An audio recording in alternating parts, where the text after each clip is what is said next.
calculate the cap rate? What is the calculation? Well, the cap rate, it can be calculated on either a pro forma forward basis or looking back basis. And depending upon who you are, you have to calculate it one of those two ways.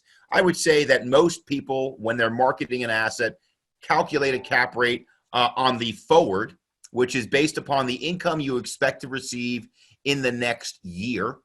Though some people are required to look backwards if you're looking to appraise it or you're a lender and you're looking for other metrics of stabilized cap rate. Look at the forward and the backwards cap rate. So on a forward cap rate basis, let's assume for the moment that you have a stabilized asset that generates $1 a year of net operating income. Now, net operating income, not to make this overly complicated, is basically what's left after you've paid for expenses in the building. You've gotten your rent, you pay your expenses in the building, you've got your net operating income roughly.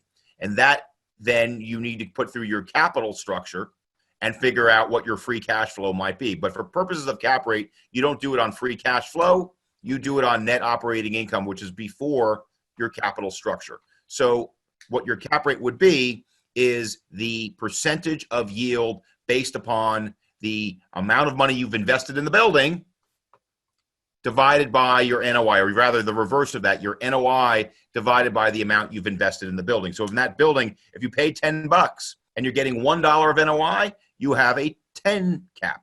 If you take that same building and you get 50 cents a year, you get a 5 cap. And the reason is that a cap rate is the inverse of a multiple. Many people call a cap rate an inverse multiple, at least I do, because that's what it is. So if you hear a 20 times multiple, it's the equivalent of a 5 cap rate.